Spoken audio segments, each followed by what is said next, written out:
Marekani na Israel zimejadiliana na serikali tatu za Afrika Mashariki kuhusu kulazimishwa kuhama wa Palestina kutoka Gaza hadi Sudan, Somalia na eneo lililojitenga la Somaliland.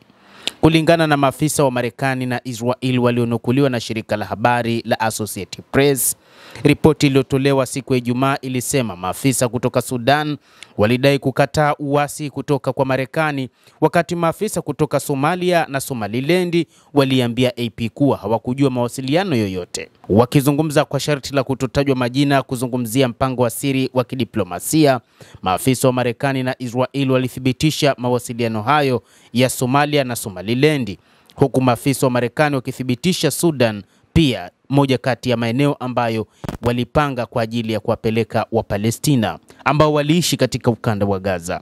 Walisema haijafahamika ni maendeleo kiasi gani yamefikia na yamefanyika au mijadala hiyo ilifanyika katika ngazi gani. Hatua hiyo inakuja zaidi ya mwezi mmoja baada ya rais wa Marekani Bwana Donald Trump kuelekeza wazo la kuwaondoa kwa nguvu wa Palestina na kuchukua ukanda wa Gaza. Hata hivyo, wazo hilo lilikataliwa kabisa na Wapalestina wenyewe pamoja na nchi za Mashariki ya Kati, na wengi wakielezea kama utakaso wa kikabila.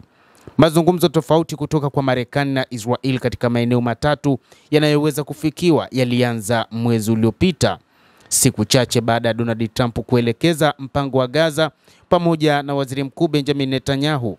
Kulingana na maafisa wa Marekani ambao walisema Israel ilikuwa ikiongoza katika majadiliano hayo, hakukuwa na majibu ya haraka kwa ripoti hiyo kutoka kwa Marekani au Israel. Hata hivyo, ripoti hiyo inaeleza kwamba ni wakati ambapo waziri wa fedha wa Israel Bezalel Smotrich, mtetezi wa muda mrefu wa kile anachokiita uhamiaji wa hiari wa Palestina, alisema wiki hii kwamba Israel inajitahidi kutambua nchi za kuwapeleka, lakini pia alisema Israel inaandaa idara kubwa sana ya uhamiaji ndani ya wizara yake ya ulinzi. Profesa msaidizi katika taasisi ya Doha ya masomo ya wahitimu aliambia Al Jazeera kwamba kulazimishwa kwa Wapalestina ni mstari mwekundu ambao haupaswi kuvuka. Profesa Tamer Karmout alisema serikali duniani kote zina jukumu la kusitisha pendekezo hilo la kuchukiza na haipaswi kujihusisha na Israel katika hali yoyote kati ya hizi, haswa kuhamishwa kwa Wapalestina kwenda katika nchi za Kiafrika ambazo nyingi zinaendelea kuhangaika kutoka kwa urithi wa wakoloni. Sudan na Somalia bado zimeharibiwa na vita kutokana na urithi wa ukoloni wao. Serikali ya Israel wanapaswa kufichuliwa na kuwekwa kwenye orodha ya aibu, Garmot aliongeza. Hata hivyo, mataifa ya Kiarabu yalikaa chini na kufanya mikutano kadhaa juu ya namna ya kujaribu kuona ni jinsi gani wataweza kuwasaidia Wapalestina wanaoishi katika ukanda wa Gaza.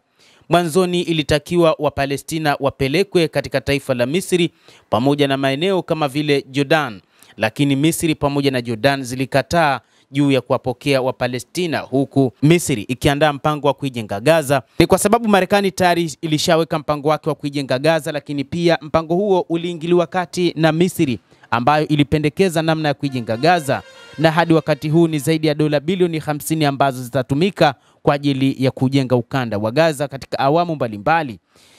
Badala ya kuwakubali wa Palestina waliopewa makazi mapya, inadhaniwa kuwa motisha mbalimbali za kifedha, kidiplomasia na usalama zingetolewa kwa serikali za Afrika Mashariki. Afisa wa Marekani aliyehusika katika juhudi hizo alithibitisha AP kwamba Marekani ilikuwa na mazungumzo ya utulivu na Somaliland kuhusu maeneo mbalimbali ambapo yanaweza kusaidia Marekani badala ya kutambuliwa. Marekani inaweza kutoa eneo linalojitenga la zaidi ya watu milioni 3 kutambuliwa kimataifa, jambo ambalo ni kipaumbele kwa rais mpya wa Somaliland Abdirahman Mohamed Abdullah. Waziri wa mambo ya nje wa Somaliland aliliambia shirika la habari la Reuters akikanusha mamlaka ya eneo hilo lililojitenga kupokea pendekezo hilo. Abdirahman Dahir Adan, waziri wa mambo ya kigeni wa Somaliland, anasema sijapokea pendekezo kama hilo na hakuna mazungumzo na mtu kuhusu wa Palestina, alisema. Mtazamaji, endelea kutufuatilia na usisahau kulike, usisahau kucomment, lakini pia kusubscribe channel yetu hii upate habari hizi kwa mapana hapa The World News. Jina langu ni Adamu Hussein, endelea kutufuatilia wakati wote.